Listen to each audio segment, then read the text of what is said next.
Welcome to growthtofreedom.com, the show that brings you inspiration, transformation, and leadership. We're helping you connect the dots, see the blind spots, and get unstuck so you can go out and generate more leads, more sales, more profits.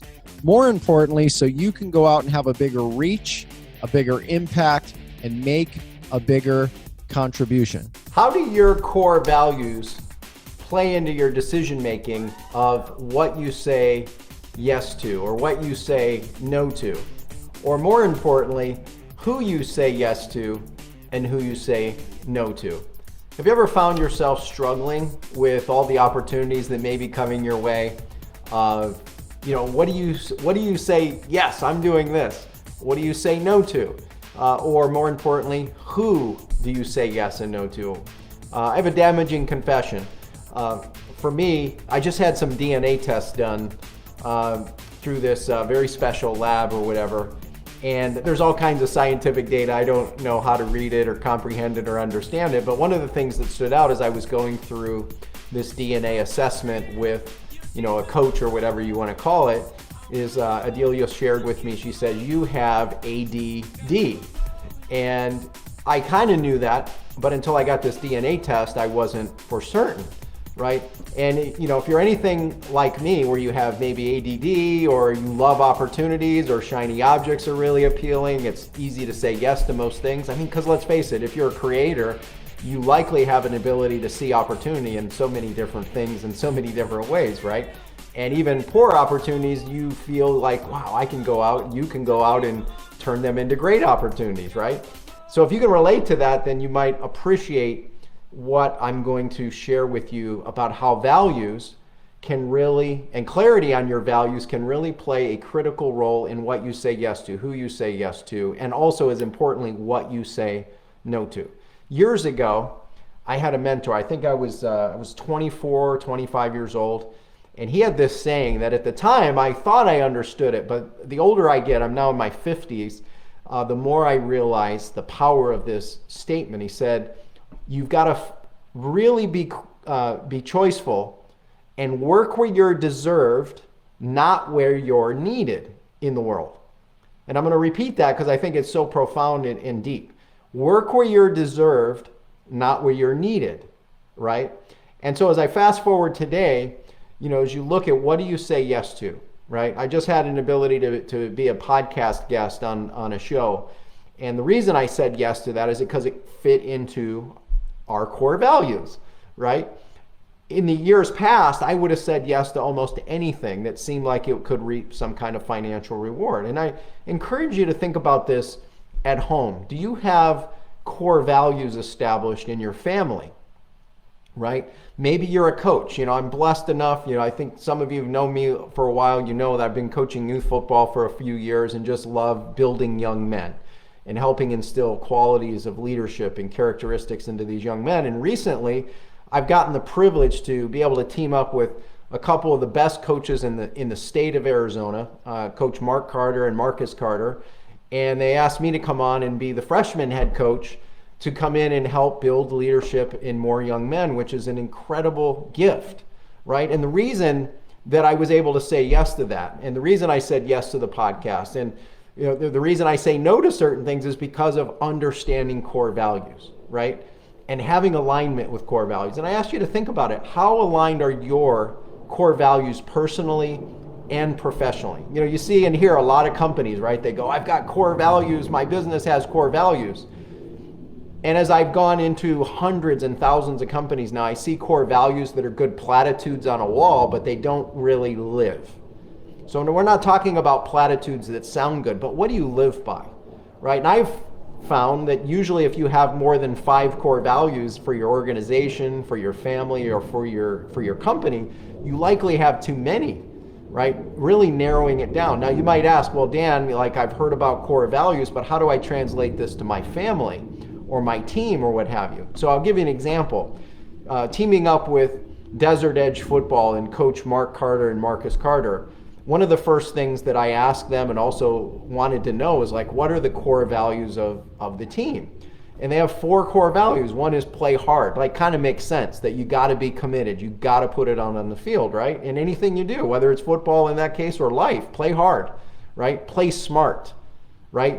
I'm sure you've heard the idea, work smart, not hard, right? But you can do both, work hard and smart. And that's what I love about these first two core values. Then the other is play together. We is always greater than me. Like, have you ever met, or take sports out of the way, but have you ever been around people where they're egocentric, right? Where they're the smartest person in their business, the smartest person in the room, they're the smartest person on the field. Like, it gets annoying, right? Right? Together, everyone achieves more. So play together. And then lastly is play true. Play with your integrity, right? Your reputation. And realize that it's all bigger than us. You're playing for, whatever you believe in, whatever that might be, or universe or God in my case. You're laying it out there. You're a servant leader, right? For, your higher power. In my case, it's God and Christ, right? And for our families, for our community. In the case of a school, we're playing for our school first, then individually, right? And when we have those, values in alignment, like, it's magical, right? So those were what I assessed, and I was like, wow, those are amazing. I love those. And then I have our core values, my personal core values, which are also the same as our company, are number one is being hyper growth minded and focused, right? Like, I love to grow. I love to challenge. I love to go beyond and just stretch and stretch and stretch.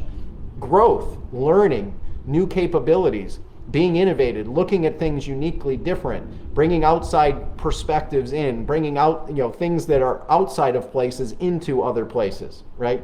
Which I think I first learned from Jay Abraham some 30 years ago or whatever the case might be. So being hyper growth focused. Number two is collaborative, teamwork minded, right? Which again, you could start to see how these values are almost, they're synonymous, right?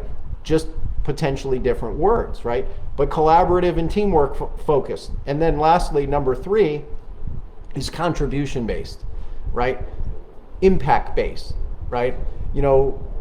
Being very blessed in the time and frame that we are right now, 30 years of business has brought a lot of great experience, also some failures along the way, right? I've got the t-shirt with that, having gone through a lot of failures. You many times, as you fail your way to success. But when we come from the right place, contribution and impact, like their version, which is play true, right? Play together.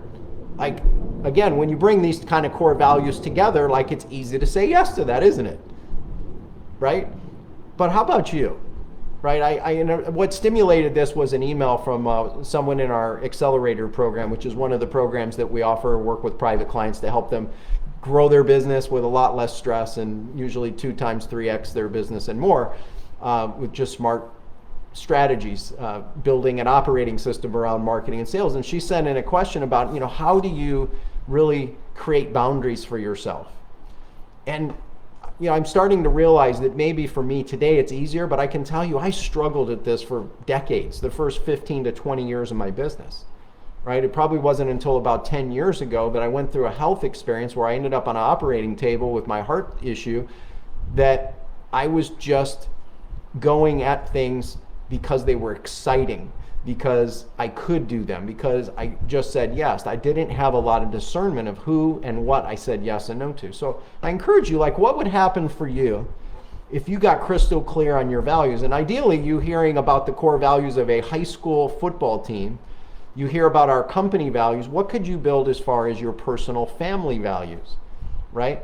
And if you got your family values in order and you got your business values in order, or your team or church or your organization, whatever it might be, like, what would allow you the freedom to say yes to, right? Because of our aligned values, it gave me the freedom to say yes and make the adjustments necessary to say yes. Yeah, I'd love to team up. You got 2 of the best coaches in the state of Arizona. Arguably, even I would say, I would stack them up against any high school coaches in the country in the time that I know them. They probably wouldn't want me saying that publicly, but I feel that way. Their character, their qualities, what they're building in young men, what they've done for decades of building their success path, right? And then also, what do I say no to? What do I let go to be able to create the freedom to say yes to this opportunity? How about you? What can you do today to get more clarity on your core values, right? You can start by borrowing others, but I would encourage you, here are a couple key strategies. Number one, make sure they're true to you. And here's a simple exercise you can do. Go ask 5 people who know you pretty well and say, hey, what do you value most of me as a person? Now, if you're going to do this for your business, you go, hey, what do you value most of our business? If you ask 5 to 10 people, you'll start to get answers that are connected. And it's through those connections that then you can narrow down ideally 3, 4, 5 core values that are easy to remember. Now, if you ask my kids, we have family values that are a little longer, but we built it in an acronym, so it was a little easier. And I started brainwashing my kids. Yes, I said that word, brainwashing, right? Because we all have some form of that's learning, is brainwashing. And I started teaching this to our kids at I think 3 or 4 years old. And so if you ask my kids today, I believe if you ask them, unless they're being a little rebellious, which they're both, my daughter who's 15 is certainly at that age and my son is heading in that phase. If you ask them, hey, what are the Kuschell core values? They would go champion, choose, health, action, mastery, purpose, invest in yourself, being an opportunity seeker, and never quit on you, right? That's the simple version. There's a little bit of an expanded version, but if you ask them, they would say that. So you can have family values, you can have business values, you can have organization or team or sports values. The bottom line is, what will values give you the power to do?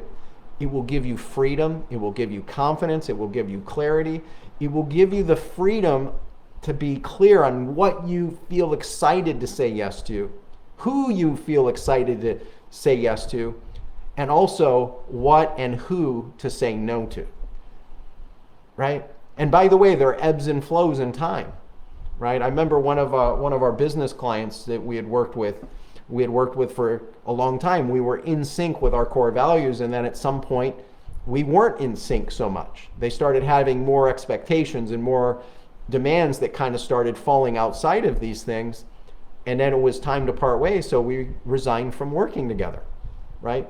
So it gives you the real power, the clarity, the confidence, also the ability to be creative, to come up with the right plans of how to be able to grow, how to be able to scale, and also how to be able to impact. So I challenge you today, build great core values, get clarity, 3 to 4 or 5, ask a handful of people, what do you value most about my business, about my team, about me? Get those perspectives, you'll start to see how they connect, and you can come up with your main 3 to 4 and start just being more clear on what you do say yes. And so Stephanie, this is for you. The great question that you asked about boundaries and so on. And by the way, I don't feel I've ever perfected this, but boy, I can tell you I certainly feel a lot more freedom today because of having this clarity than any point in my life. And it's such a gift. And I also have a great partner and a great spouse and a great wife who also helps me stay on track with these core values too, because she also lives in them as well. So anyway, I hope you got a lot of value. If you want to get more insights, wisdom like this, check out our podcast at growthtofreedom.com, growthtofreedom.com. Also, if you want to learn more about our sports team, our Desert Edge football team, we'll have some stuff here on the page or other resources available. Go check that out as well. And by all means, seize the day, make it a great week, and we'll see you on another segment some point soon. Bye for now. Thanks for listening to this episode of growthtofreedom.com. Are you struggling to get a steady flow of new clients every day? Or maybe hit a plateau or hit a wall in growing your business? Well, let's help you solve this problem today. Let's review your business and have a conversation. You can do that for free today at breakthroughstrategycall.com. That's breakthroughstrategycall.com. In addition, if you're looking for a simple way to implement some of what we've been talking about in today's episode, then I want to encourage you to get our free Small Business Toolkit. You can get that at activate.breakthrough3x.com. That's activate.breakthrough3x.com. If you'd like access to the special resources and all the show notes for this special episode, make sure to visit growthtofreedom.com.